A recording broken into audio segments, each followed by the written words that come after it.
What's up, guys? Four-wheeler doctor back again. It's been a long time. Been doing all kind of crazy stuff over here, but I got a little Recon in the shop today. And the last video I did on a Recon top end rebuild was about 5 years ago, and it was on an older body style. And like I wanted to try to do with some of these videos is when I do get a newer bike in, know they're very similar, I still want to do a video for some of the newer stuff just to try to keep my videos going. I've been wide open with all kind of stuff, still chasing my son around doing a bunch of sports, working on my little Toyota project here.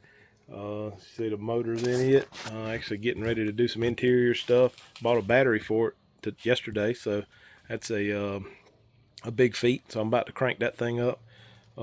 Trying to get the shop cleaned out. I'm gonna end up moving out of this place. My mom ended up passing away first of the year, and this shop is at her house, and just kind of kept it over here because she did like to come down here and sit in the shop and watch me work sometimes, and I didn't really mind it.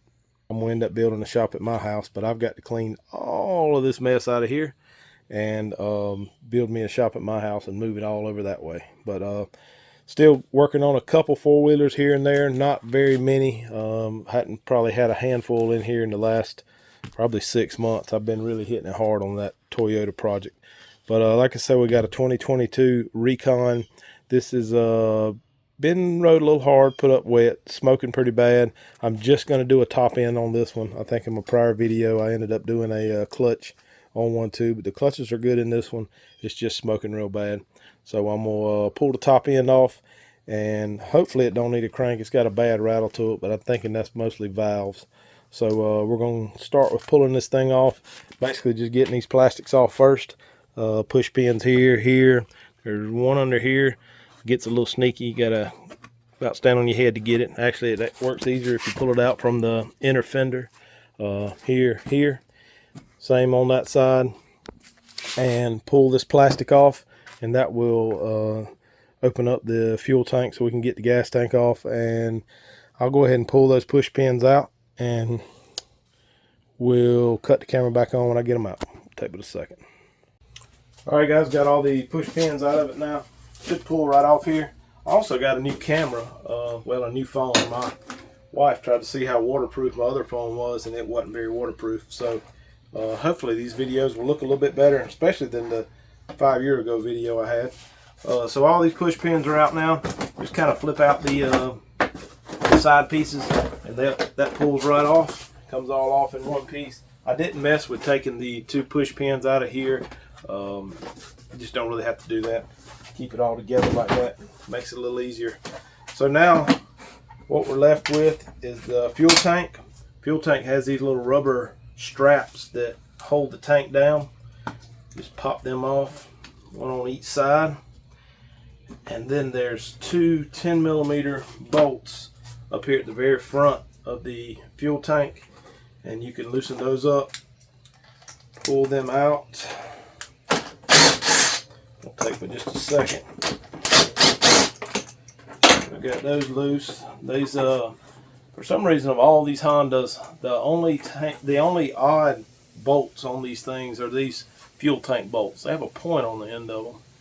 Those are the only bolts on the whole entire ATV, or any ATV, Honda ATV I've seen that has a point on it. All right, let me grab the camera. Okay, I'll grab my pants. So next thing we're going to do is pull off the petcock. There is a Phillips head screw in it. Take it off, and that will allow us to pick up on the gas tank. Also need to remove the fuel line that comes out of the gas tank. You can either take it off from the tank or take it off from the carburetor here. Either way, just need to pull that off. So I'm gonna get this loosened up. I'll get that fuel line off, cut the camera back on as I pull everything off. All right, got the petcock unscrewed. I'm gonna pull my fuel line off from under my tank. Just kind of flip the tank up a little bit, and got a little fork tool here. I'll pry the fuel line off. I was thinking ahead enough to let the ATV run out of fuel. Petcock turned off, and let it run out of fuel while it was sitting here. That makes a little less mess. We'll pull these vent lines off of the little snorkel cap. Probably also loosen that screw up on the clamp of that snorkel, factory snorkel, because it just kind of gets in the way. And I'm not real sure. Here's my Phillips. So loosen that up a little bit. This snorkel does have a push pin here that holds it down. Pop the push pin out. And then the next thing we will do is loosen up this little, pull the snorkel out, loosen up this clamp, or this bar that runs across, actually connects the frame here. It's pretty sure those are 12mm bolts. Let me check that, make absolutely sure. Yes, 12mm. You got one on each side that actually bolts to the frame, and then one in the very center there that actually bolts to the top of the engine. Pull those out.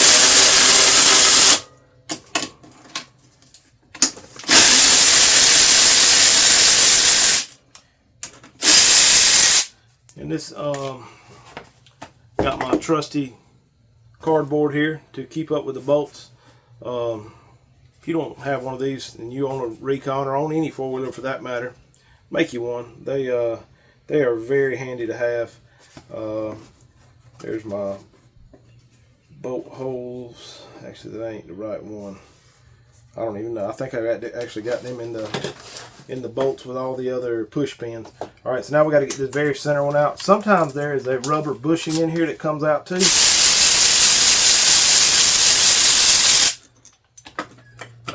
It didn't in this case. And there's also a push pin here that holds this bar to this plastic separation cover. Slide the fuel line out and slide this plastic up. This plastic cover does have a clip on these newer bikes that holds a vent line at the bottom. You have to unclip that vent line. Actually, it's supposed to have been clipped around a heater hose too, but it wasn't clipped there. Vent line was hooked here, so I got it unhooked. And then there's one more breather hose here on the back. I'll slip it out, and there's your plastic off, and that exposes the top of the engine.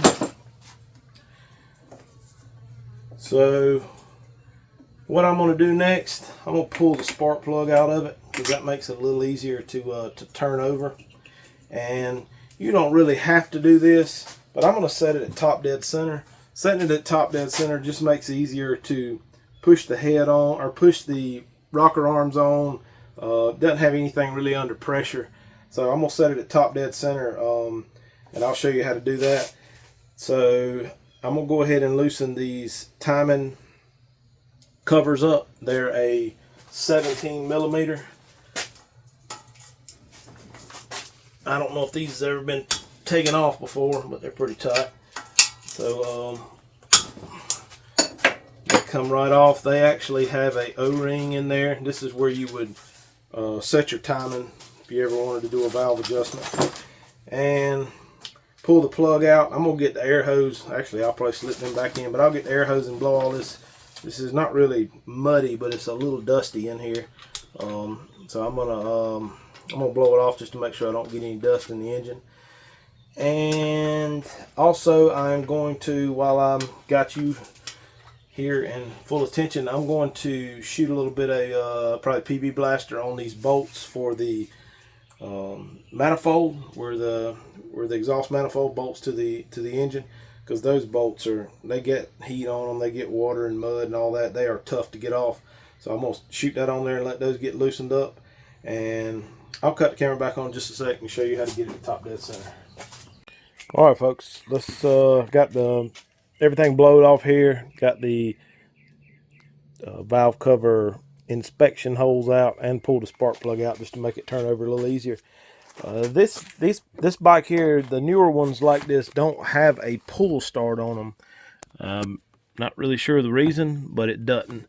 And it has a plate on the back of the engine right here where the pull start would go, and I need to remove that in order to be able to rotate the engine around and get it to top dead center. There's two or 3, I'm sorry, 8mm bolts. A ratchet wrench will make this a whole lot easier. So if you got one of those, use it. If you don't, it probably wouldn't hurt to go buy one. It'd be money well spent. You can thank me later. But go ahead and loosen the 3 bolts up. They don't seem to be very tight. Popped it loose, and now I should be able to back them out with my hand. And what that will do is expose the bolt on the end of the crankshaft, and we should be able to put a ratchet on it and spin it over and get the engine to top dead center. Yeah, see, the bolts will spin right out of there. So I'm gonna pull those out, those 3 bolts out. I will get us a ratchet for that.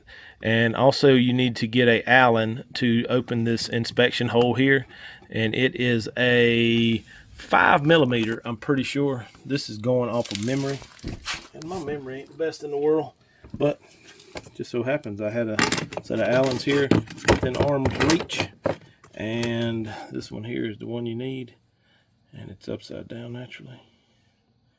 It is a, come on, big money, no whammies. I think it might be 6. God, off by 1. Yes, so 6mm. And take this inspection cover off, and that will let you know when you get to top dead center. So I'm gonna go ahead and back these other 2 screws out. I got the one out, but back those out and pull that cover off, and I'll cut the camera back on in a second.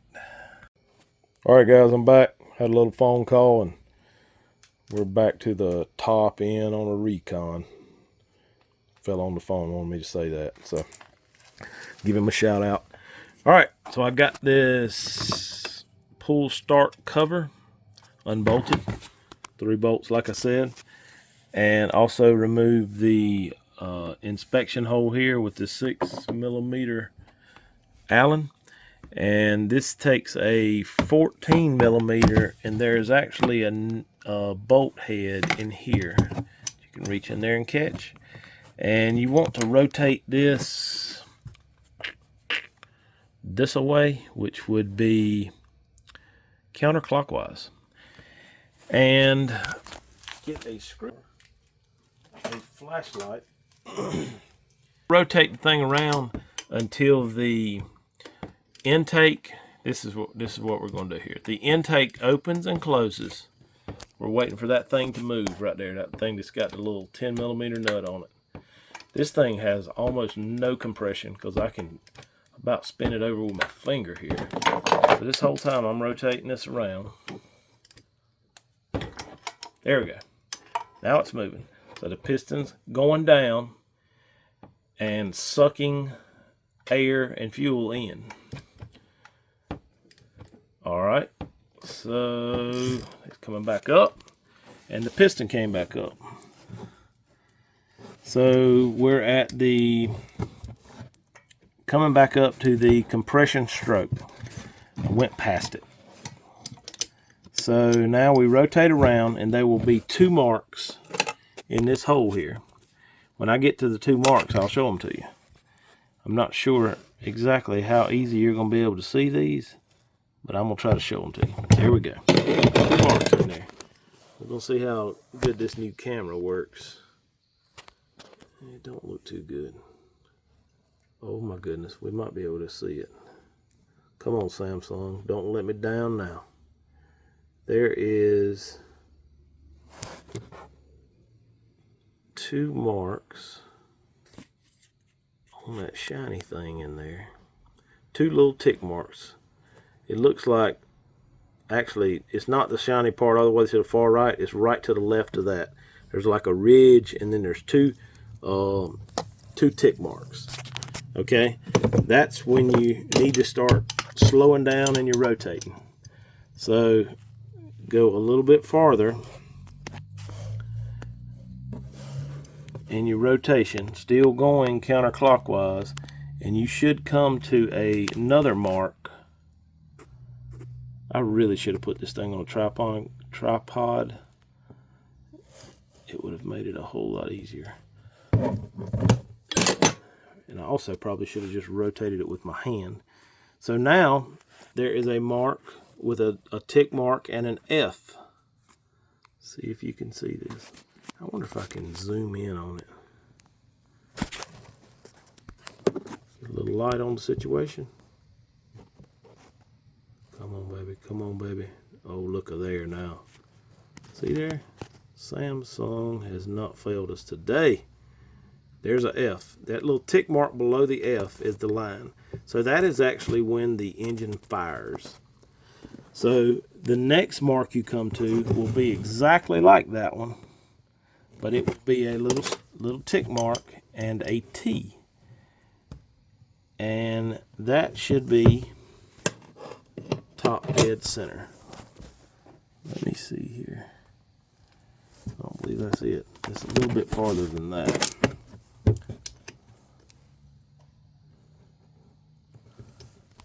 Let me check.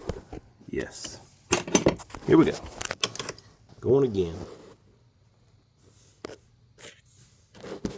There's the tick mark, and there's the T. The T is sideways. The F was sideways as well. I'm not real sure why that is.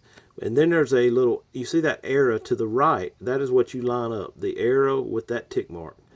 And they're pretty darn close. Close enough for this work. So now we're going to zoom out.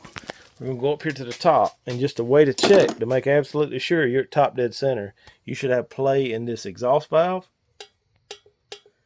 and you do. Play in the intake valve, and you do. So that's top dead center. Granted, you don't have to do that. It just makes putting the motor back together a little easier. When you do put the motor back together, you can go ahead and adjust your valves there. You don't have to worry about rotating it around or anything.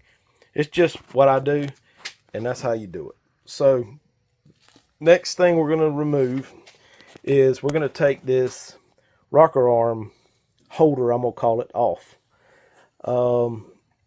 You take all of the bolts out. They're 10mm headed bolts, with the exception of these two bolts. These two bolts actually hold in the push rod pivot bolt, or pivot rods. So you don't take those out. All the other ones are actually 1, 2, 3, 4, 5, 6, 7, 8, 9. 9 of them there. Take all those out, and this cover will come off. Also, a little bit different on this bike than the older Recons is this has these tubes on it here. I'm not 100% sure what this does, but I'm going to give it an educated guess. It looks like to me this is some sort of PCV system, like positive crankcase ventilation, like you have on a automobile, because it has a vent line that runs to the bottom of this little container. These lines run into this thing and then run into this little box. So it looks like it's probably something to do with helping emissions. I don't really know. I don't really understand why, but I think that's what it is. So to get this off, these hard lines, I'm only going to unbolt this one. I don't really want to take the bolts out where they actually hook to the head. So I'm going to pull these vent lines off here. There's a clamp on each, or not a vent line. I guess they are vent lines. Clamp on each one. Just going to pull those off. And then I will pull these bolts out. I'm going to go ahead and take these two nuts off. They're 12mm on the exhaust. And these two bolts, there's one here and one on the other side of the carburetor flange, I'm going to call it. They're 8mm as well. And that would be another spot where that 8mm ratchet wrench will really come in handy. So let me get those loosened up. A valve cover off, and I will cut the camera back on in a second. Alright guys, one last item to remove on here in order to get this head pipe off is this 12mm pinch bolt here. I went ahead and sprayed it with some PB Blaster as well, because they're usually pretty tight as well, just like the the nuts that are on the head up there. These can be tough to get off sometimes. So I'm going to run that off real quick, and I'll cut the camera back on before I pull this exhaust header off. Alright, got the header clamp loose, and that should allow it to slide right off here. Sometimes these can be a little tough to get out. Just wiggle it back and forth, and hopefully it will come out and I will not knock the camera over, which would be ideal. Not the knocking the camera over part, but the not knocking the camera over part. Little flange here is a little stuck. Pry on it just a little bit to get it off of the studs. There it went. Alright, and then the entire header slides out. I'm going to see if I can get it out of here without causing too much of a ruckus. The problem is my tripod is almost getting hit. Okay, there you go. Header pipes off. Also have the intake over here. It is separated now. You can see there. It's no longer attached. And I have not pulled this off yet. I'm thinking, God, I might not be able to get that off with that bracket on there. I thought I could just pick it right up and the bracket come off, but this thing has some dowel pins that won't let it slide under it. There are two bolts in it there. Let me see if I can loosen those up and maybe get that hard line to move out of the way just enough to get the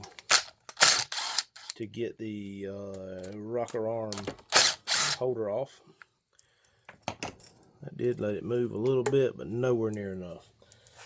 Oh, so I'm going to end up having to remove that that hard line that goes into the front of the cylinder.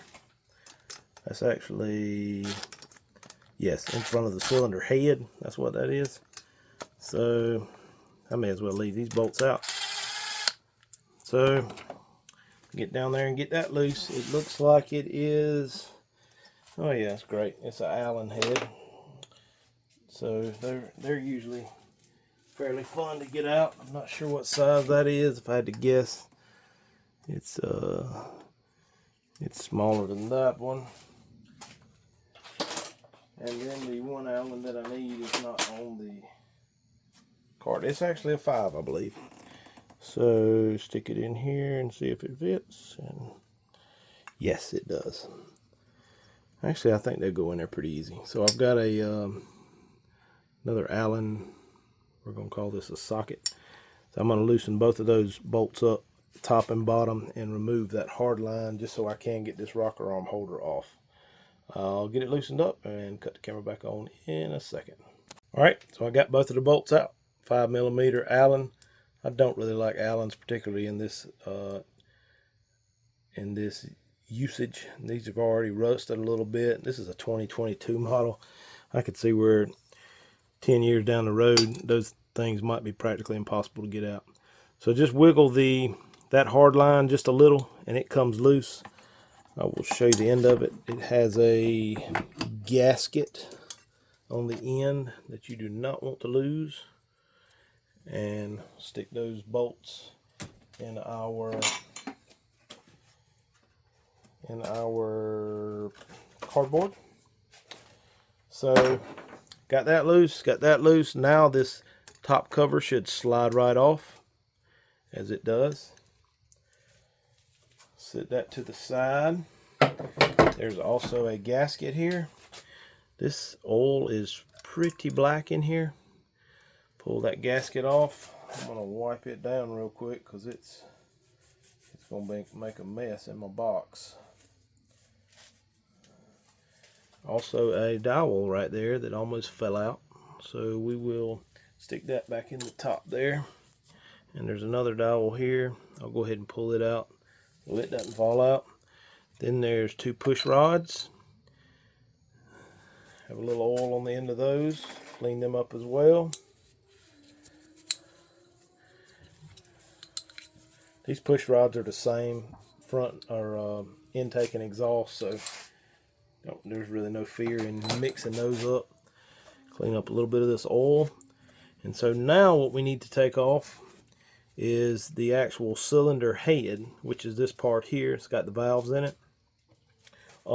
These are, I believe that is a 14. Let me make absolutely sure before I say something wrong. I was wrong. they're actually a 12 millimeter nuts that you have to remove. These oftentimes are pretty tight, so you may have to get a pretty decent size ratchet. I'll do a 1/2 inch drive with a little reducer on it to pop them loose,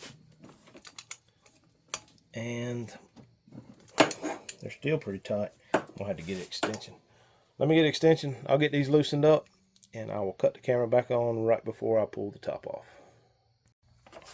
All right, folks, I've got all the nuts off. There's also washers on there as well. So you got a 12 millimeter nut and a washer below that. So grab all the washers, 4 nuts, 4 washers. You also need to remove, there's 2 10 millimeter bolts outside of the valve cover area here, off to the right side of the engine. Pull both of those out too. They're long, 10 millimeters. I'm about to say, I don't know what I did with the other one, but it was stuck in this socket. So put those up and stick them in the cylinder head hole. So now we're ready to slide this cylinder up. Usually you can just rock it back and forth. It has dowel pins that kind of center it up, and they'll kind of stick it on there. There's also a gasket, so fish it around this little hose here, and I'm hoping I can get this thing to slide up. With this hard line on the top here is just a little bit in the way. So you see the hard line over here is almost hitting, but it will slide all the way up out of there. And there we go. And that's what the bottom of the valves look like. It's just some nasty oil in this thing. I might have to clean all that stuff up. And then here is our head gasket. And this, just like on most Hondas, is just a regular old metal gasket. This is actually just a one piece, just a thin piece of metal. And I very seldom ever change these things. I will put some copper seal on them to make them seal up, but that's usually all I ever do to the and drop it sometimes too. That's all I ever do to the head gasket on these. Okay, clean the oil off from around here a little bit. You can see that thing's been burning oil for a little bit. That piston is pretty nasty on the top there. And I didn't even start the video off with this. You got a couple options on rebuilding these things. If you just want to do a top end, and this guy bought this thing new, and his kid's just rough on it, but he did say, or he is sure that the kid has never run it underwater or anything like that. So that's a good thing. You don't have to worry about any grit or anything being in the bottom of the engine. So a top end should fix this. And what you can do is you can have this thing bored out. Honda actually makes oversized pistons.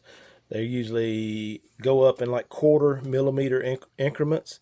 And one like this, as long as the cylinder is not scratched up, 1/4 millimeter is enough to clean it up, and it'll actually pretty much be just like factory. It has new rings that fit that 1/4 millimeter. The piston's 1/4 millimeter bigger, new wrist pin and all that, and it would make it back factory. In this case, the owner wanted to go with just a replacement cylinder, and I've done a lot of these. I'm kind of skeptical at first when I started doing them, but I've had pretty good results with them. Hadn't ever had an issue with one using an aftermarket cylinder. But as far as price goes, they are super cheap. You can about get the whole entire cylinder, piston, rings, gaskets. I think the kit I got comes with a spark plug, maybe an oil filter. I'll actually put a link up to it in the description off of eBay, the one I'm using. And it's about the price of the piston and rings from Honda.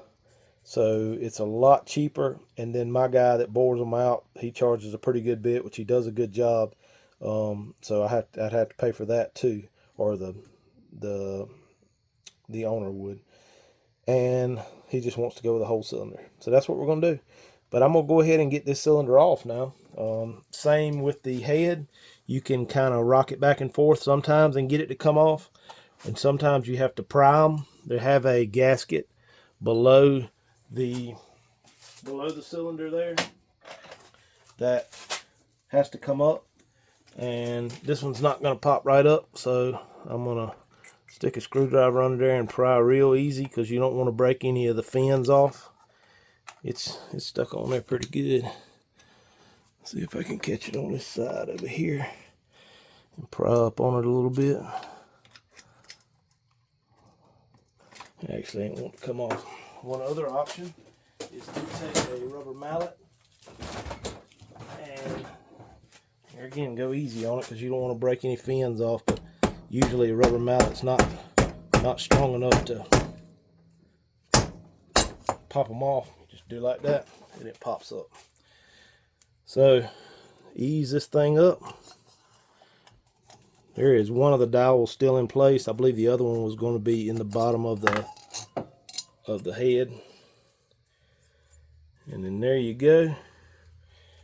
This cylinder looks a little rough. See if I can shine a light in there. Probably ain't gonna be able to see this, but it's got some scarring on it. So it may actually probably would have needed to go up a little bit bigger than maybe 1/4 millimeter. It's scarred up on both sides, and that's actually where you can feel it with your fingernail. You see the scarring on it. So it probably would have needed been maybe 1/2 millimeter over. And then the piston, it also looks equally as rough. The thing almost looks like it's been possibly run out of oil or run low in oil. But with all that said, and I said it had some rattle to it, the big thing here is if this piston has any play up and down, and it has 0. Now it'll move side to side, you can hear that, but you want to pull it square up and down, up and down. And my philosophy, now that's just me, and I hadn't been working on these things but about 15 years, is if it has any play in it, it's gonna make noise when you put it back together, and it'll just get worse. And most of the time the play is either in the big end of the rod or the small end up here on the rod, and 9 times out of 10 it's the lower end, and it really needs a crankshaft. So I hate to bust your bubble if you get this far into it and you got play and you need a crank. I got another video of doing the bottom end of one of these, I believe, so check back in my videos. It may be for an older model 250, but the internals are pretty well the same on both of these.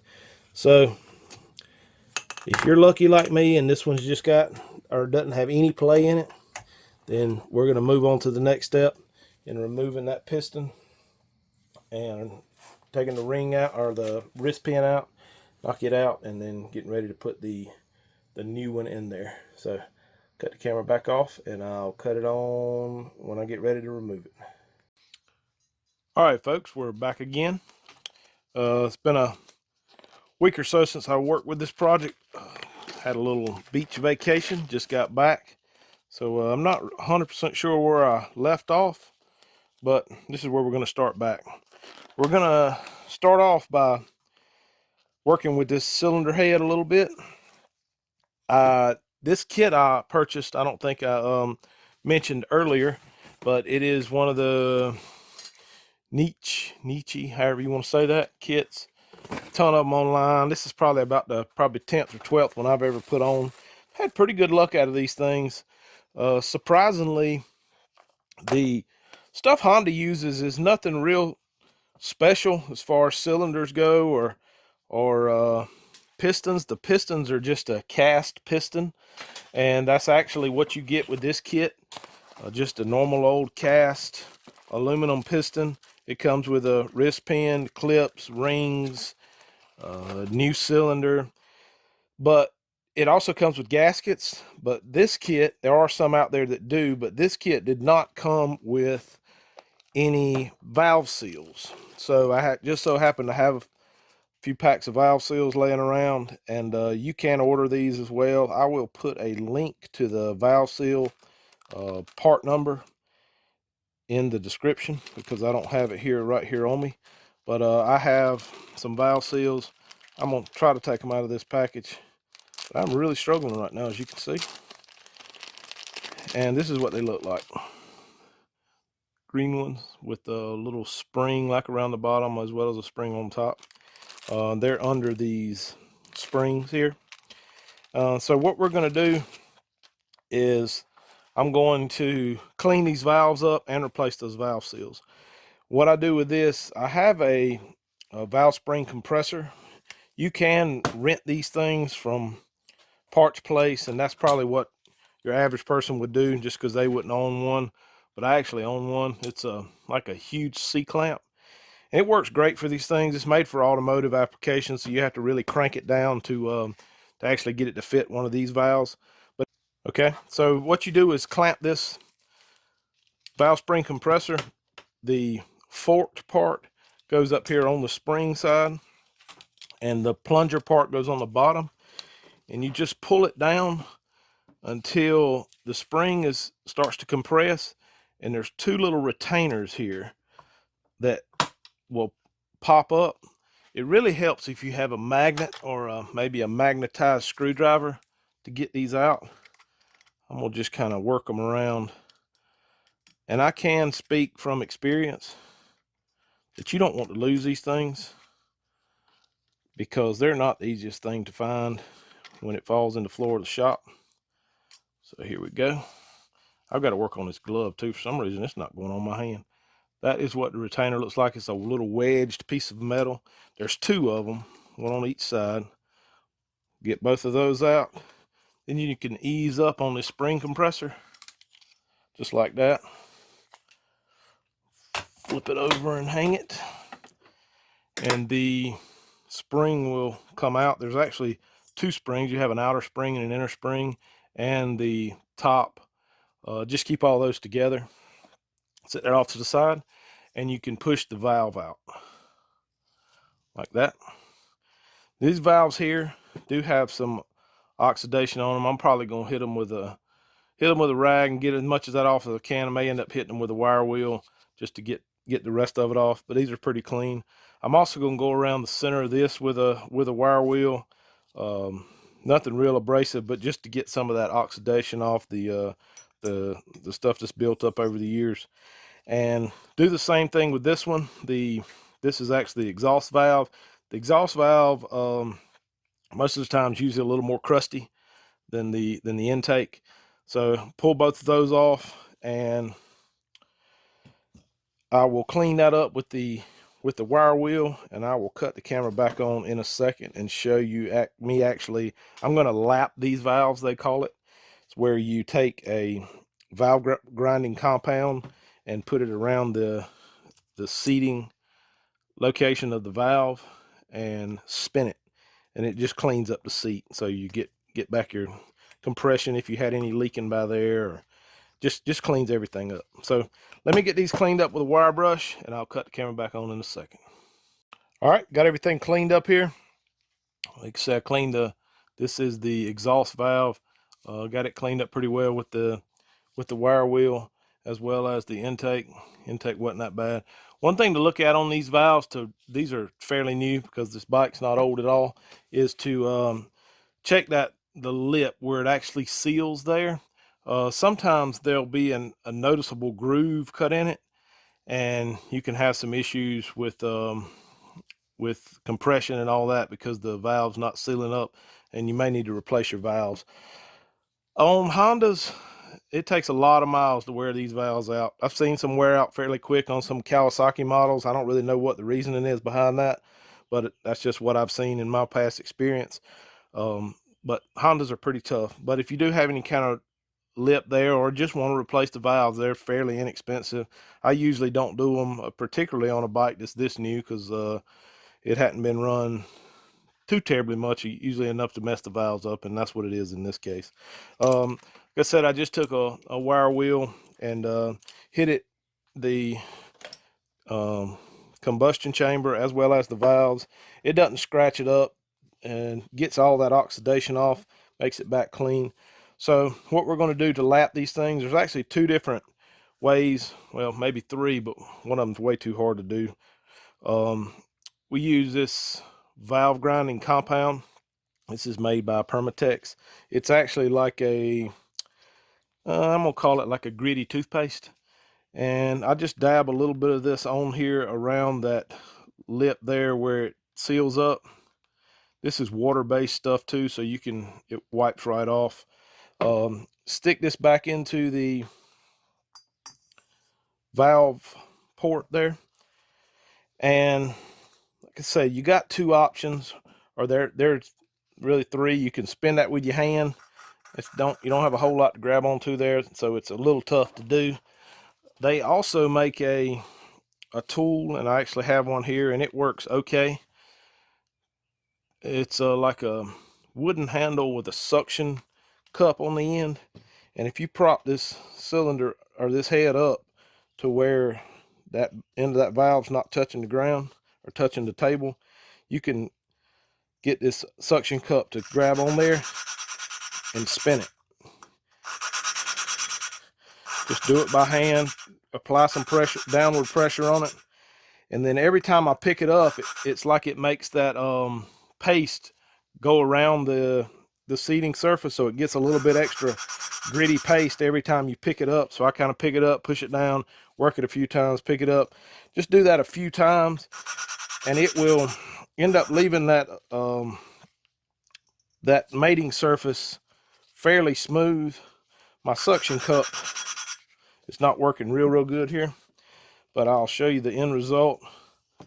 Pull these out, wipe this down with the rag, and you can see there how shiny that little surface is. And then also around this inside of seating surface, it cleans it up too. If there's any kind of imperfections or anything in it, it'll clean that surface up. Okay, that was the exhaust valve, and we're going to use method 2 on this intake valve. Dab some on it just like before. Stick it in the intake port. The intake valve in this case is larger, as it is in most cases, and you can take a drill and actually clamp it onto the end of the valve stem right there, just like that, and do the exact same thing with the drill that you did with your suction cup. Turn it, push it in and out, in and out, in and out. You don't have to spin it real fast, just like I was doing with the suction cup. And then pull the valve out, clean it off, and you've got that shiny surface. Hoping this thing's going to focus, but you've got that shiny surface there on the lip of the valve, and also clean that valve grinding compound out of the port there.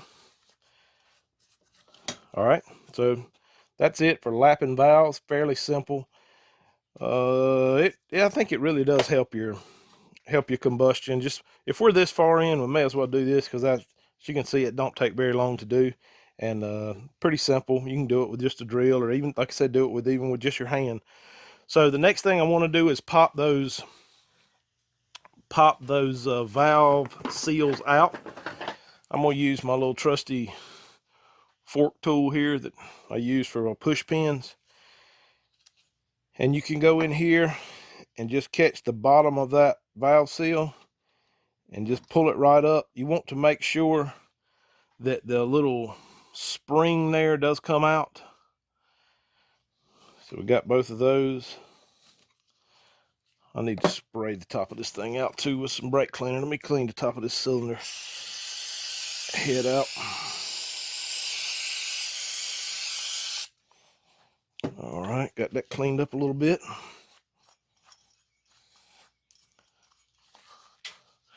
All right, and then all you have to do is take these valve seals, and they just press down on there. Kind of work it on. It'll snap right over top just like that. Same thing with this other one. snap right over top, and then you go to push your valve in there.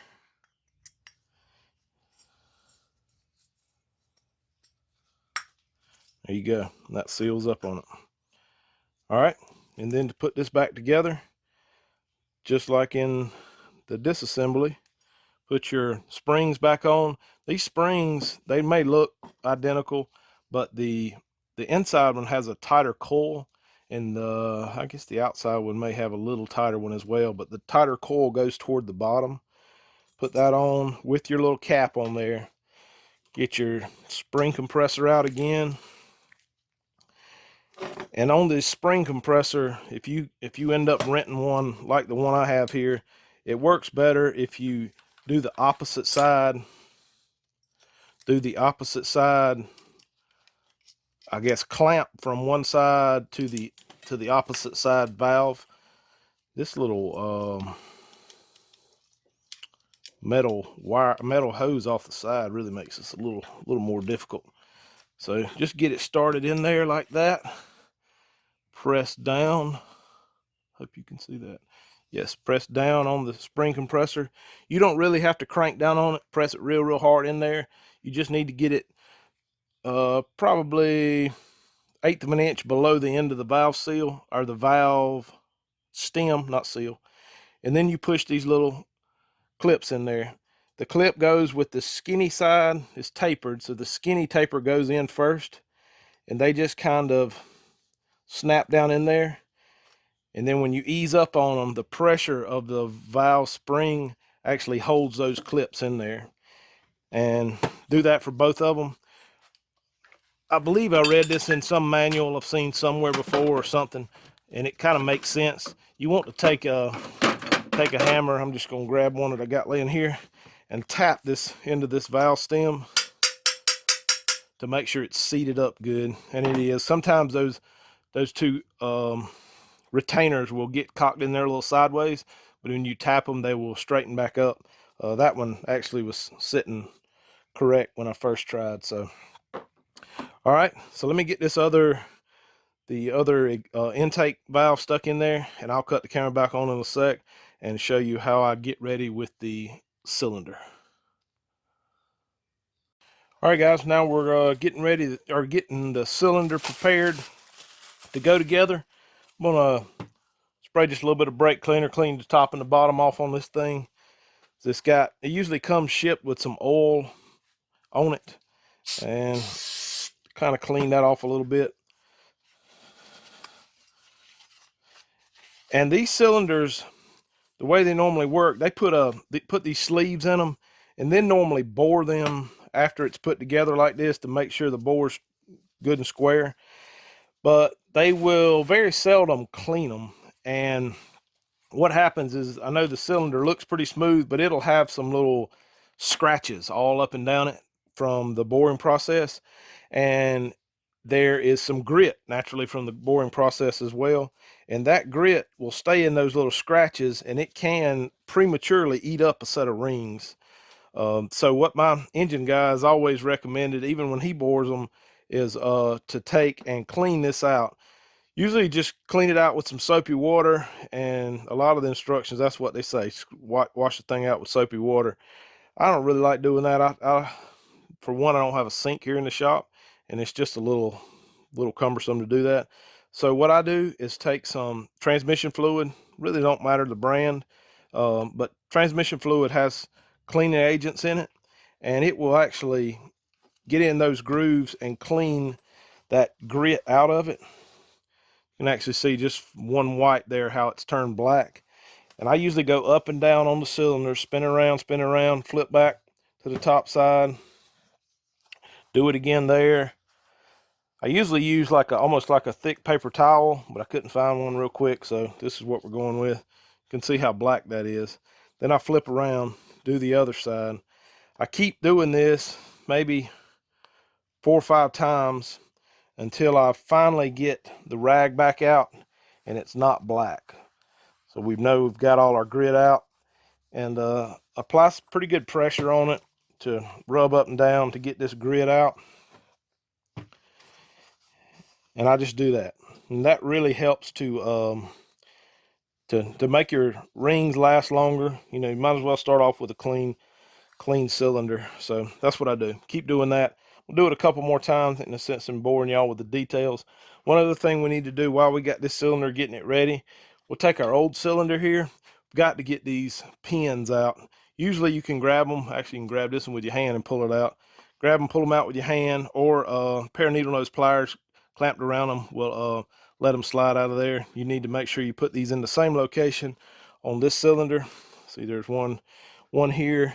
Actually, on this cylinder, this is upside down, so there's one closest to the rockers push rods, and then one farther away. They're both on the same side. As far as the top end goes, they're diagonal from one another. So one of these pins was still left in the head, one of them was in here. So I'll get all those together, put them in this cylinder, and then we'll move on to the next step. All right, folks, now we are going to work on getting this piston out of here. The piston is held in place, or the piston pin, I'm sorry, and kind of the piston, I guess, is held in place by some small little clips. This is ones that came in the new kit. The only difference between these and the ones that come from Honda is the ones come from Honda don't have that little tab there that makes it real nice to grab with a pair of needle nose pliers and pull out. It's just a ring that comes all the way around. So imagine that with it straightened out. I can actually show you one when I get this one out.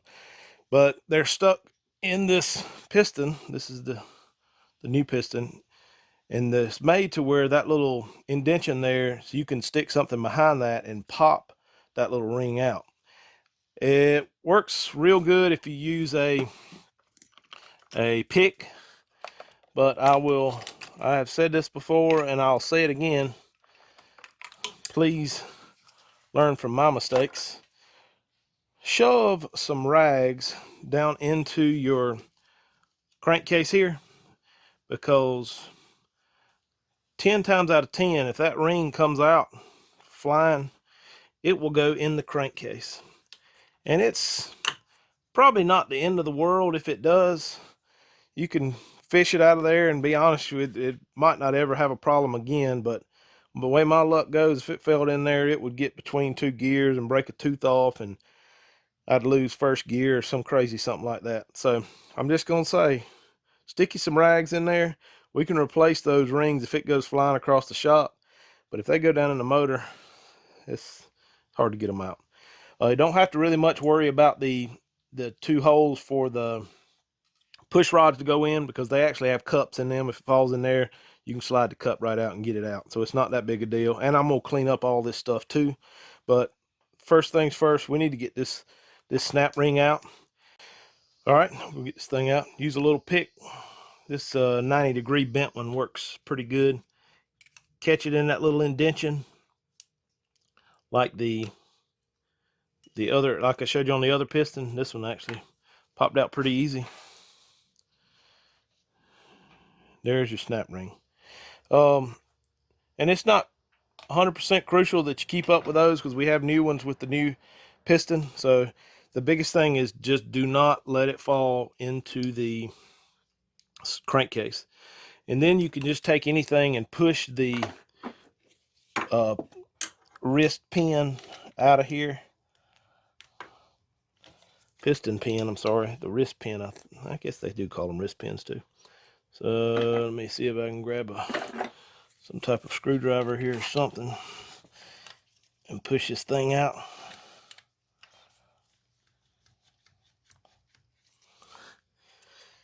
It's coming. It's just not the easiest thing to get behind here and push on. There's a good chance my screwdriver might be too big to go in the hole. There it goes. Kind of wiggle it back and forth. You can see the wrist pin actually is coming out a little bit there. You really only have to push it halfway, because once it's that far, then it'll come right off of the rod. There you go. You can feel that. It's got a little bit of a groove in it. Not too bad. You can see where the piston looks like it may have been run possibly without some oil. And then there again, that piston, end of that piston looks just like the replacement piston. So get that out. Now once that's out, see my rag stuck in there. I might go all the way around the sides with them. I'm gonna take a razor blade. I've got a a gasket scraping little tool here to get the rest of this gasket stuff off, get it cleaned up, and that way we'll make sure we have a good mating surface for our new gasket to go on. And let me get that cleaned up, then I'll go around with some brake cleaner to make sure it's all clean, and we'll start putting it back together. All right, I'll cut the camera back on when I get it cleaned up. All right, guys, back on it. The gasket material came off of this one pretty easy. I went around and cleaned it up, a little bit of brake cleaner, got all the old green gasket off of it. Now I'm going to put this piston back together.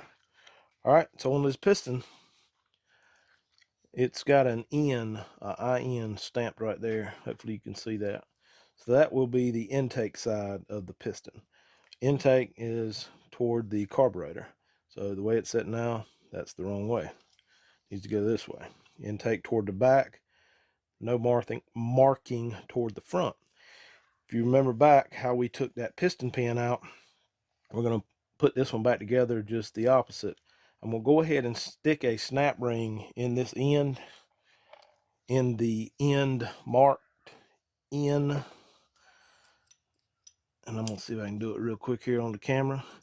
Works easy if you get that that loose end started in there. Clamp down on it with these needle nose, and just push it in as you twist. And it's partially in there, it's not snapped all the way into the groove. So you slide it down a little, slide it down a little. It's actually cocked in there a little sideways. Get my handy dandy punch, stick it in there. Try not to let it slip off and stick in my finger. So that's when the profanities usually start. Okay, it's in on one side.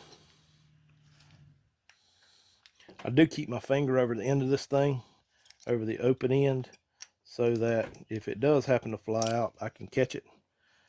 And it's almost all the way in there. Got it. There it went. And what I like to do is rotate this thing a little bit, just so I make sure it's in the groove and it's in there. So now I've got to stick the piston pin in it, unwrap it. I have some engine assembly lube. I'll put a little dab of that on there. A little bit goes a long way. And slide this in on the exhaust side of the piston. Wiggle it a little bit. Slides in like that. You don't want to go all the way in with it. See it start to come out a little bit. So now get it down on top of the rod and just push it through. It helps if you wiggle it around just a little bit to help get everything lined up. So that's pushed in, and then do the same thing on this front side. Once that rod's pushed all the way in, take your needle nose pliers and your other clip it in on this side. A little easier to work on this side because you do have the rod the piston pin that it'll push against, and it won't kick in there sideways like that first one did. So I'm gonna go ahead and get that stuck in there and drop some assembly lube on the case there, so I'll clean that up. I'll cut the camera back on in a second. We'll slide the gasket on and slide the cylinder in. All right, I got that front clip in there. It was a little tougher than I expected, but next thing you need to do, make sure you take these rags out from under this piston, because you don't want to do that after the fact, because pretty much won't turn over. So get all your rags out. That should be the last of dropping stuff in it. Also, I've already put the dowels in here. In this Recon, the 2 dowels go on the 2 front pins. I've got the gasket here. No gasket sealant on this thing. No RTV or anything. These are the only gaskets on these motors that I don't put any RTV on. I've had issues in the past. If just the only thing is when you put RTV on here and then the head bolts are tightened down tight, it will actually squish the gasket out the sides and you'll have an oil leak. So I always put those on dry. Just about every other gasket on the motor, except for the metal gaskets like the timing cover gasket and all that stuff, I always put RTV on them except for this base gasket. So got the base gasket on there. Now we're going to do our piston rings. All right, I always like to start out on the bottom rings, the oil ring and the two small rings. This is the oil ring. It goes in the very bottom groove of the piston, and then you've got two rings. One goes over top and one goes below it. I just try to stagger these. Everybody's got opinions on which ways to put the gaps on these things. So I'll just stick this one on there and kind of show you. So the gap is let me see, as you're looking at it, we're going to call this position here, we'll call that 6 o'clock just from your view. So I got a gap there at 6 o'clock. This ring here, I'm going to put it over here on, if yours is at 6, we're going to go this one at about 10 o'clock. It doesn't matter if it goes in the top or the bottom, or on top or bottom of that oil. I think they call that an oil scraper. And then this ring here, I'm going to do it at that 6. We're going to do it at about 2 o'clock. And it'll be at the bottom of that oil scraper because the next one the first one I put in went on the top. So don't put a whole lot of pressure on bending these things around there because they will break. But I've got both of those in there. All right, then the next set of rings, you've got this one has STD written on it. That's standard size. So this is the top ring. The way to tell the difference, particularly in this model, is it has a black ring around it, then it kind of has a shiny edge around it. That's always the top ring. And then the middle ring is always just black. So we're going to put the black ring, the middle ring, we're going to put it at the 12 o'clock position. And I usually just start one side and just kind of work my way around to get the other side in there. Ease it down like that. Like I say, you won't want to bend them too much because they will break on you.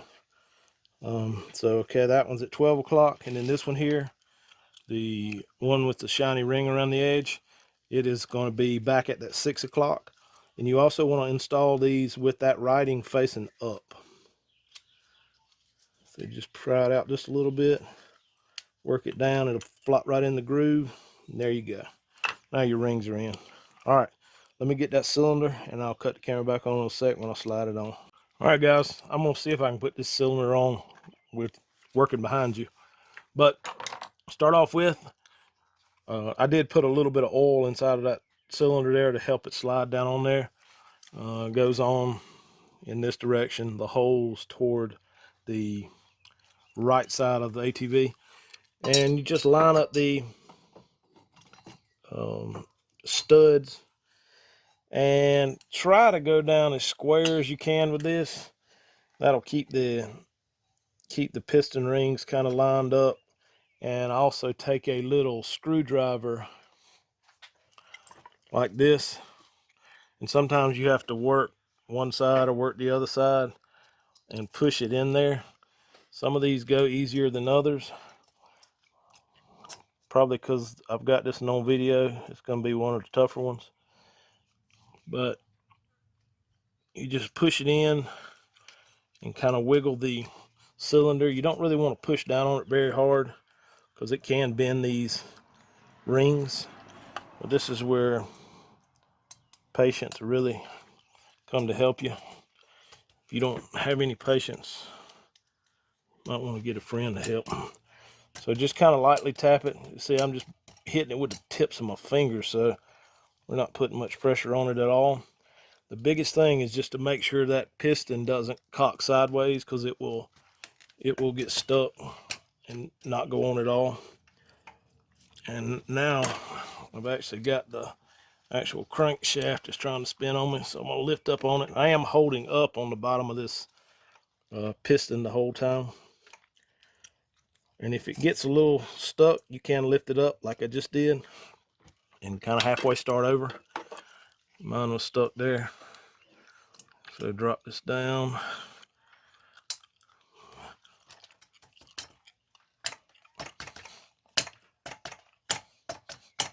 There it goes. Now see how it's going down on there now.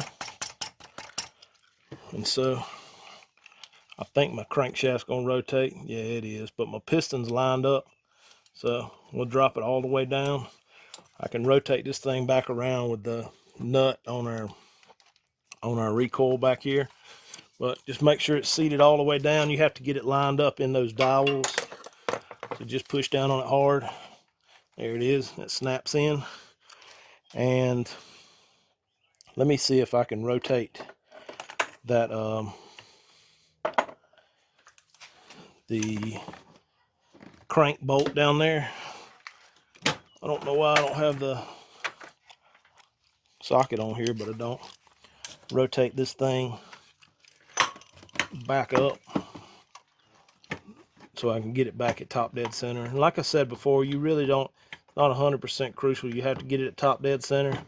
And even if you do get it put back together and don't have it at top dead center, you can adjust it around to adjust the valves on it, because I always like to adjust the valves after I do one of these top ends, because that's the last thing I need is the valves to be rattling while I got a new cylinder in here.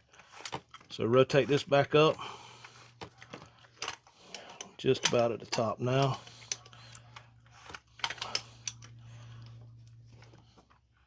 There it is.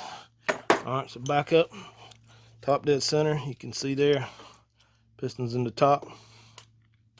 All right, next thing we need to stick on is the head gasket. I took the head gasket, I'll do these on all of mine, and sprayed it with some copper spray gasket. I always put that on my head gaskets. I don't really know if it makes much difference or not, but I've never had one, put one on and it leaked, so can't say it's good, but I also can't say it's bad either. It also needs the 2 dowels put in there. There, you might remember the bottom part had the dowel on this pin and this pin. This top part actually has a dowel here and dowel here, so they're diagonal to one another. And then slide this on there. It goes on one way, and I might have it on the wrong way. I've got it on the stuck way right now. And the thing that will dictate that is the hole in for your dowel there. You're gonna have a big hole here for this dowel. If you had it flipped around, this dowel wouldn't work. It does have a little ear here that faces forward. And this is the original gasket. I just decided to use it. The other one was just a hair bit thinner than this gasket, so we're gonna reuse the factory one. It obviously doesn't have any signs of blowing out or anything like that. So got that in there. Now I'm going to put the head back on. It's cleaned up, valves lapped and all that in there. So you just slide it back over the top of those studs. Should sit that on there pretty easy. Got some hoses in the way here. There it goes. All right, same thing with that bottom cylinder. You push it down until the dowels line up. And now we have to stick the cylinder head bolts, or nuts, I'm sorry, nuts on there, nuts and washers. I have them in the container here. Be careful with them too. You do not want to drop them things. And you can kind of look at these. Some of these washers are cleaner than the other ones.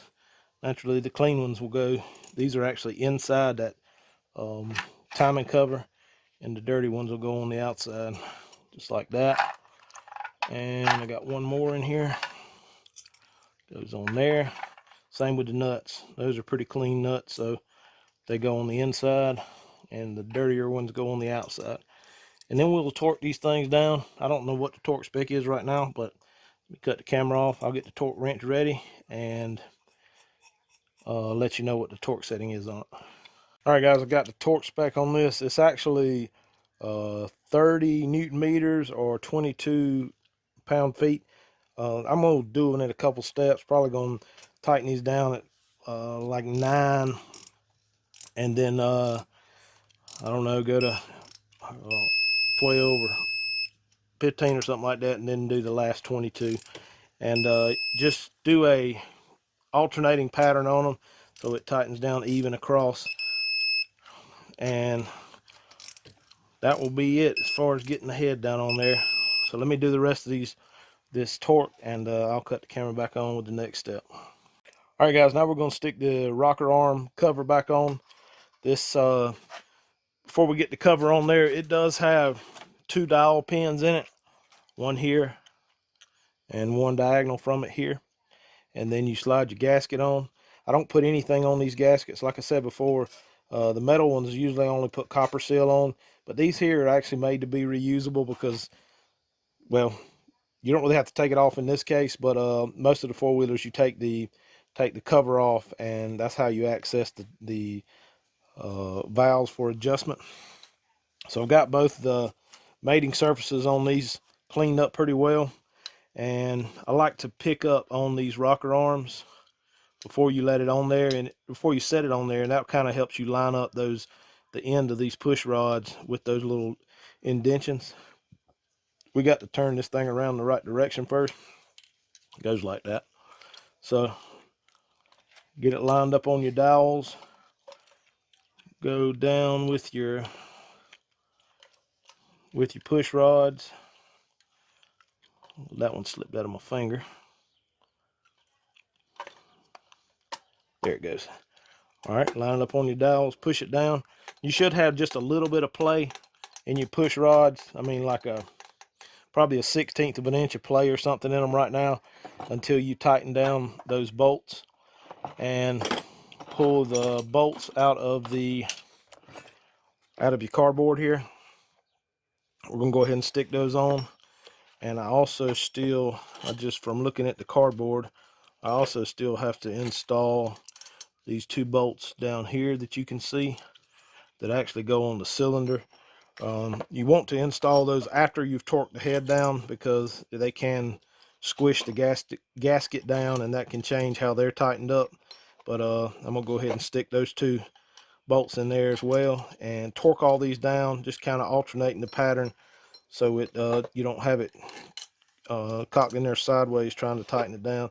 These go to I think 10 Newton meters, something like, I can't remember what it is, the actual standard measurement. But let me look on this torque wrench and I can tell you if I can get it to turn on. So we're at 10 Newton meters. That's about 88 inch-pounds. About 80 inch-pounds, I think, is what the torque, or what the book says. So we'll go 10 Newton meters, like I say, alternate around, and stick these 2 other cylinder head bolts. They're the longer ones. Stick them in, and we'll tighten them up all at the same time. So let me get them tightened up, and I'll cut the camera back on with the next step.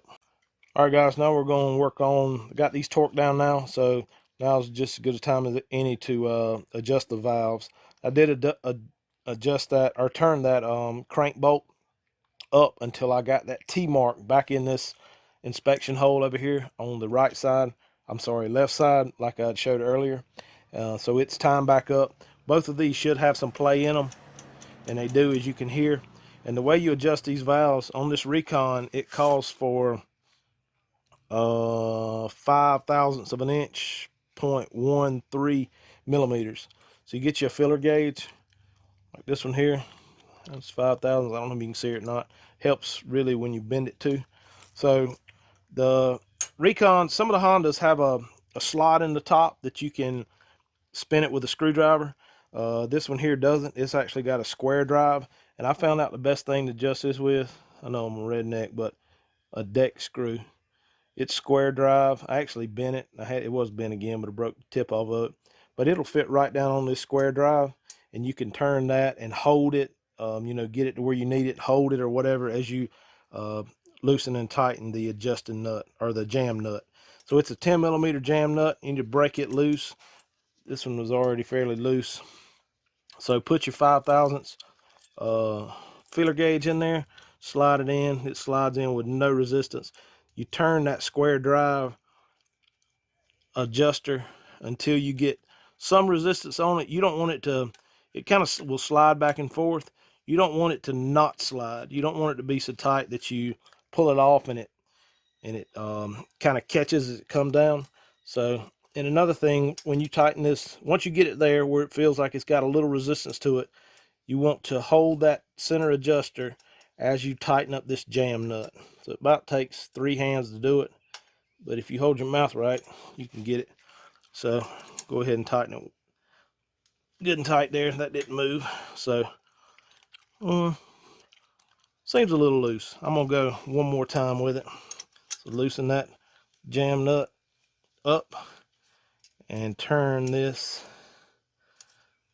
square drive ever so slightly. Tighten it back up.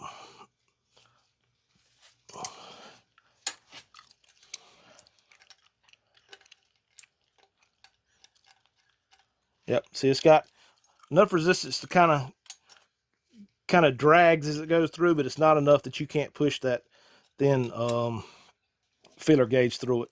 And these actually call for the same clearance on both the exhaust and the intake. So do the same thing to this, to the intake valve here. Turn that square drive till you get a little resistance.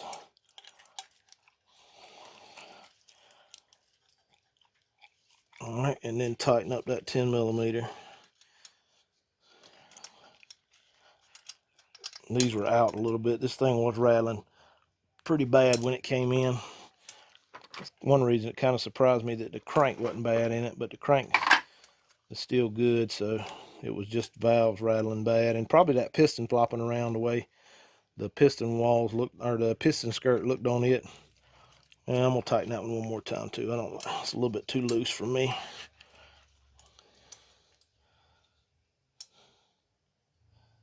So just turn it, and just a small amount of movement on here makes a big difference on that feeler gauge.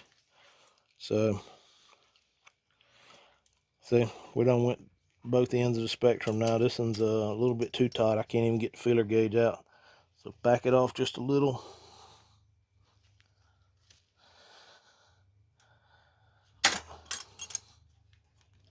Let the wrench slip off. Knock your knuckle off. All that's in the process. Then that one slides pretty good. All right. So that's all there is to adjusting the valves on it. I'm not real sure what I did with the caps that go on here. I thought they were in my, here they are. They're in the bag here. You just want to snug those down. There ain't really anything special you've got to do to them. The biggest thing is just don't cross thread them, because it is a aluminum threads, and these are 17mm. So make sure also that you got your gasket in there. There's a not a gasket, a O-ring on the top there. That's actually what seals it off.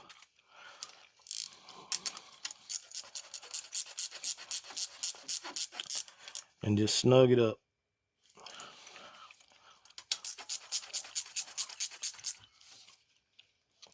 All right, got that done. All right, next order of business I'm probably going to stick on is going to be the exhaust header. It is off the back here.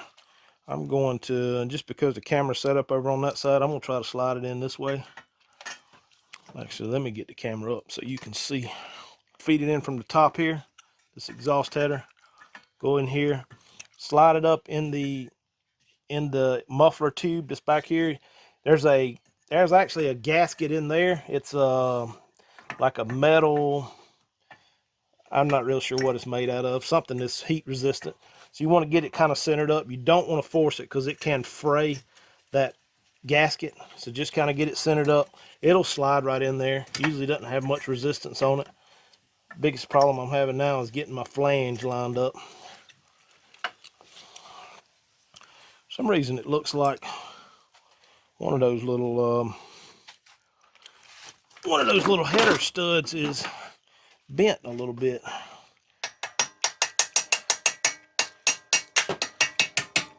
There we go.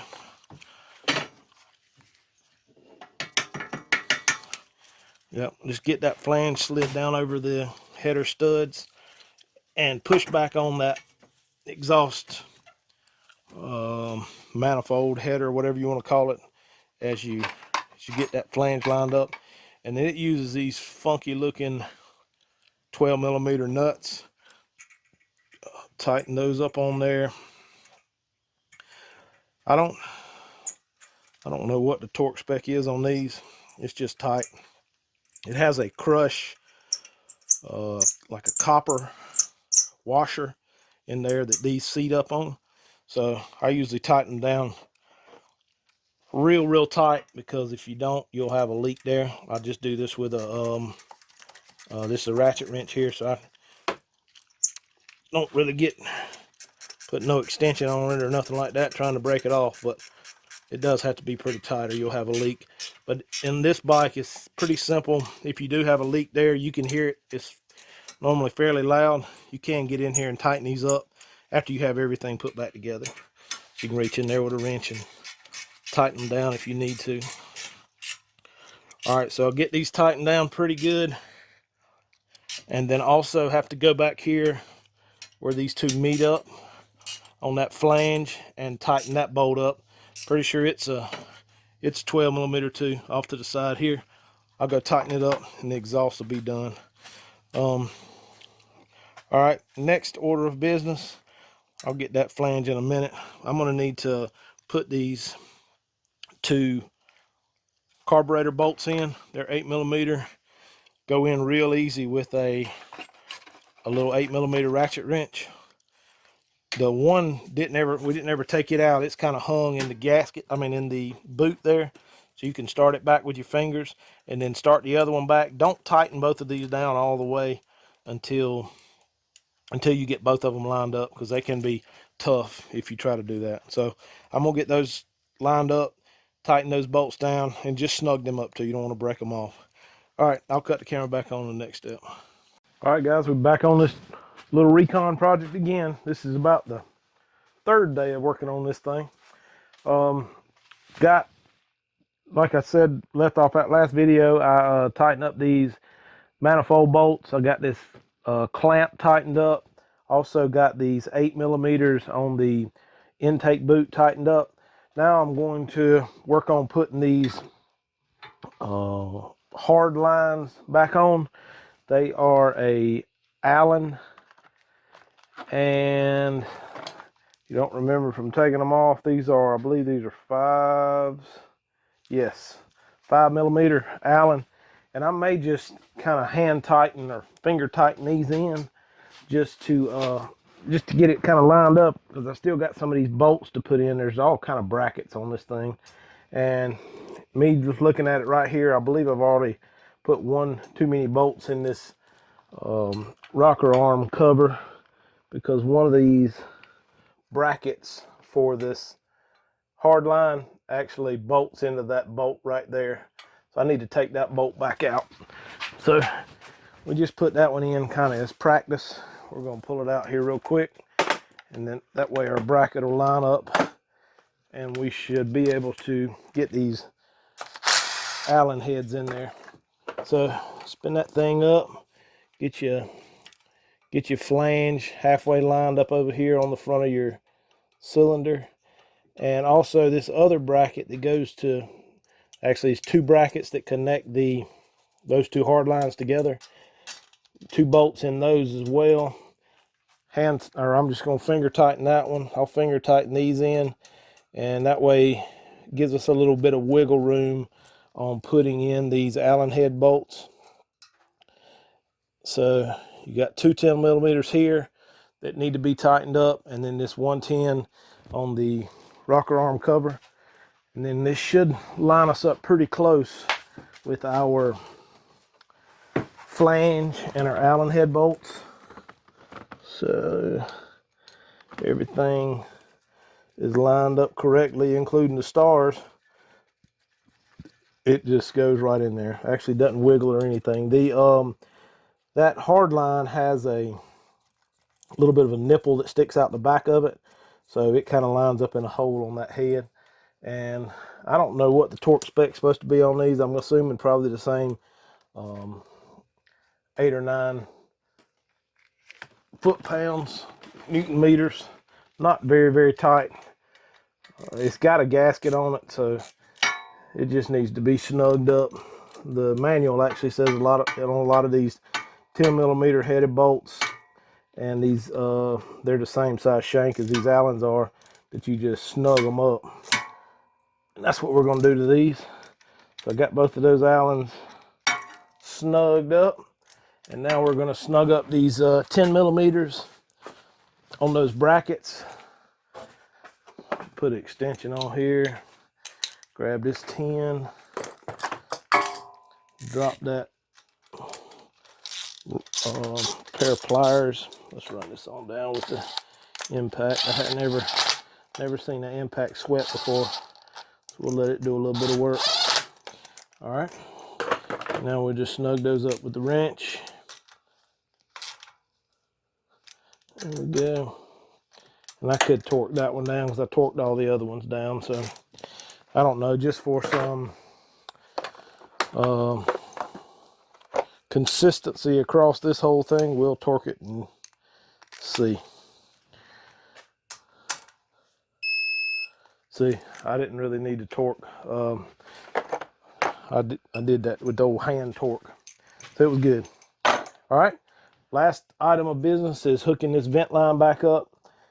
There's one that we unbolted, bolts in on that right side of that head, and it also ties into the right side of this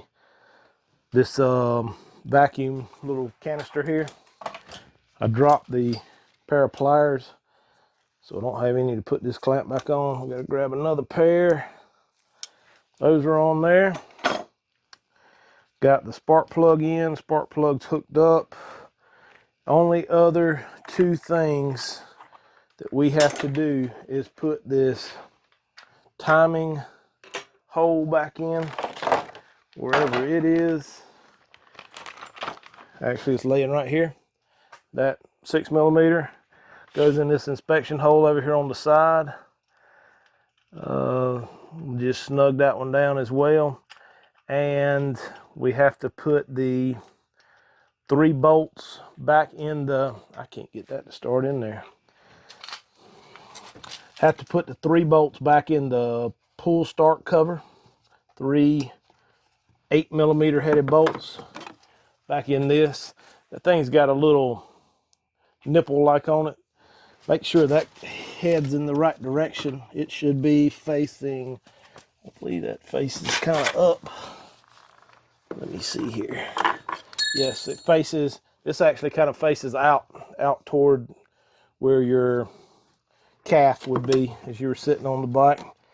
Go ahead and get these bolts in there, and you want to just start these things with your hand, because you tighten one of them all the way down on there, and it's probably not going to be lined up quite right, and it'll make a struggle for the rest of them.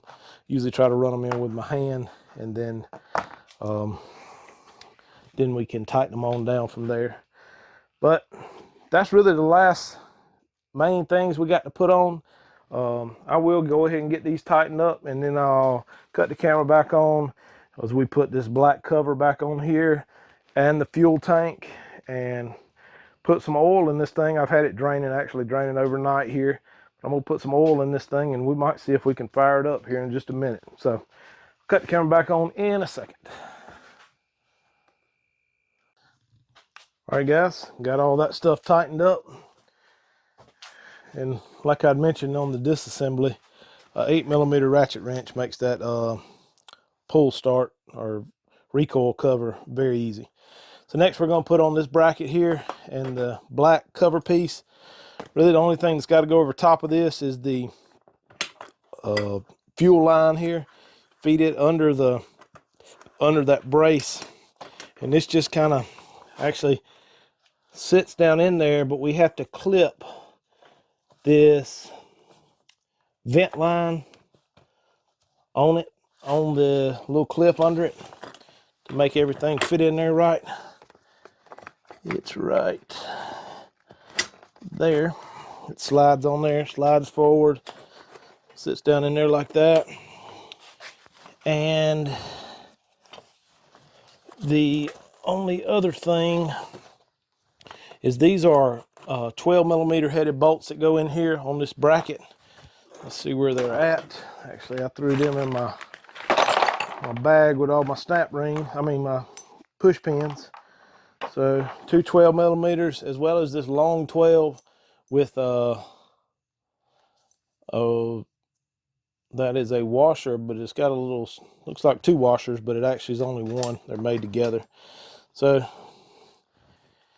put both of those in there. We're going to snug these up. I think the actual torque spec on this is like 25 Newton meters on these big 12 millimeter headed bolts. So we're going to just tighten them down with a wrench. These bikes don't vibrate a whole lot, so there's not a whole lot of chance these things are going to vibrate out. So we'll snug those down. That middle one's pretty long, like that, and put the other one on there.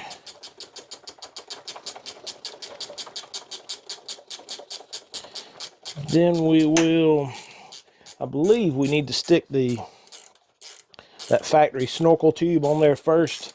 And I think if my memory serves me correct, the gas tank actually kind of sits over top of this. The factory snorkel piece here goes down in here in this one port in the air box. Got a Phillips head clamp on it. Get you a Phillips head screwdriver, tighten that down.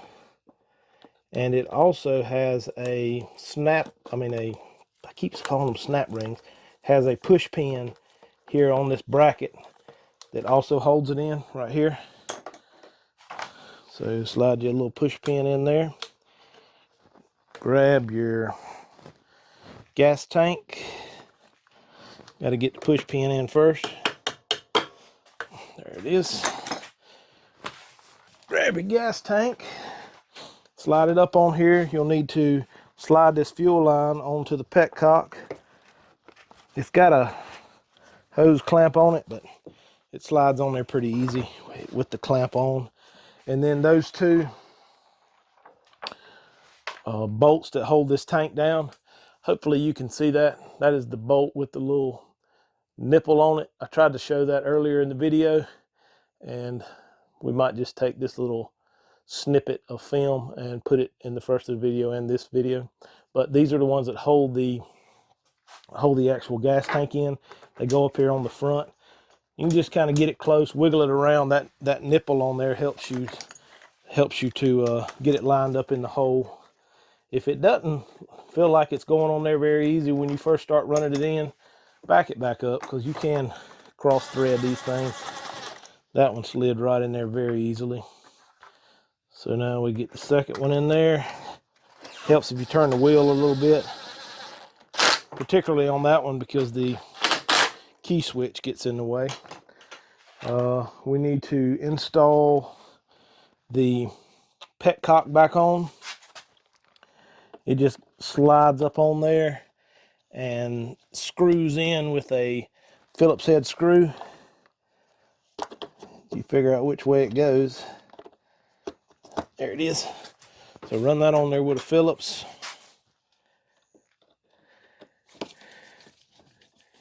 And I don't think this bike actually had the hold downs on it, or I don't see them in my bag here. Here they are.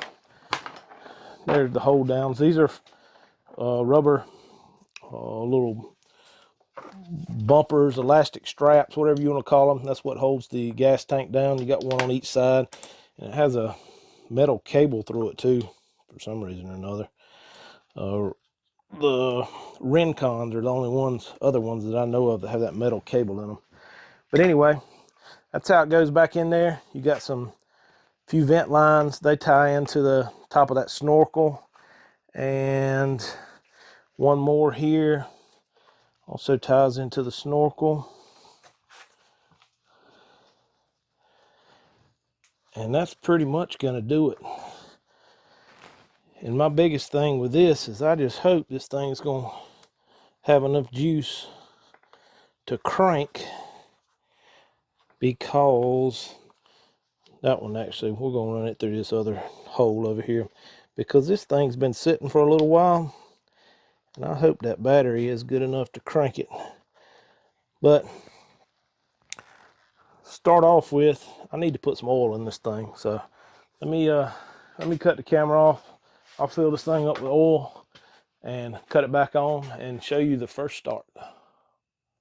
All right, guys, I got some oil in it. This thing calls for 1.6 quarts of oil. I put about 1.5 quarts in it.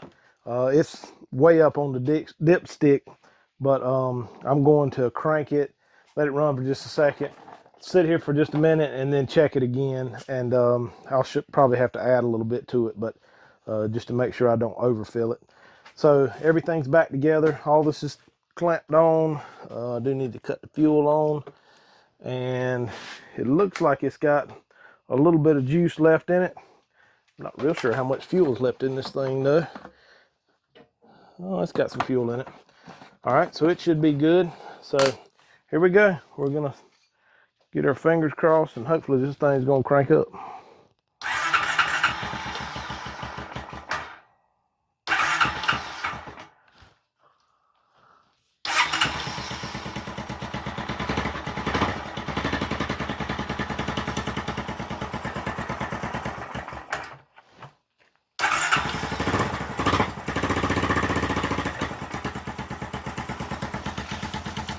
Sounds like it got a little exhaust leak, so I'm probably gonna have to tighten up that exhaust manifold.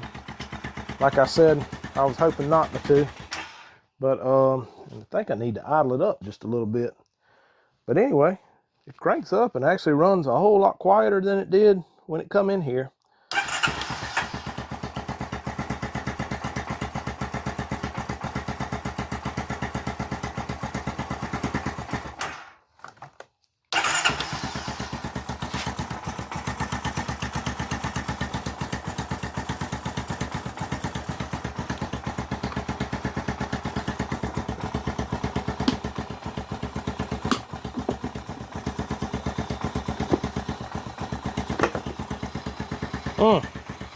Well, the filter don't look the best in the world. There may be one other item I need to replace. I actually might have one here in the shop.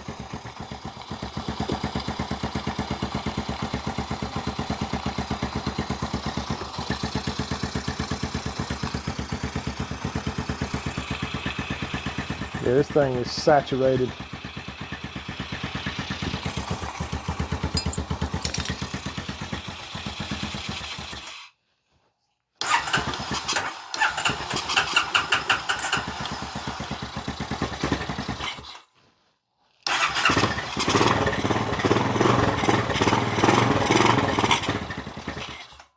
I believe I'm gonna have to clean the carburetor on it.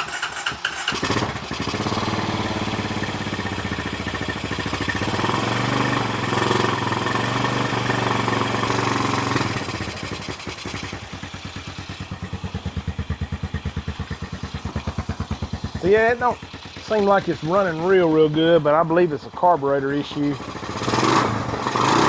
That's getting a little better. And definitely needs another air filter, which actually that may have been some of the issue as to why the cylinder went bad so prematurely. Well, the biggest thing here is it crunk up, for one. For two, it is running very quiet. I think everything's good to go on the engine, but the carburetor still don't sound real good, and then this filter is definitely not in good shape. So I'm gonna grab another filter for it. But other than that, that's pretty much it for this. We'll throw the plastic back on, just push pins all the way around, and should be good to go. I'm not sure how many more miles it'll make it, because this one, like I said at the very beginning, it's been rode hard and put up wet. But these things are tough. And really, if you keep them out of the mud and keep the oil changed and a filter that don't have a hole in it on the thing, it'll run for a long time. Let's say I have a lot of people asking questions about these aftermarket cylinders. The stuff Honda uses is nothing real special, and they hold up real well. Like I said, just a cast aluminum piston, you know, a steel sleeve. The actual outside fins of the cylinder are aluminum, and that's basically what you get with this kit. I've probably done a dozen of these, and I don't remember if I've replaced one yet.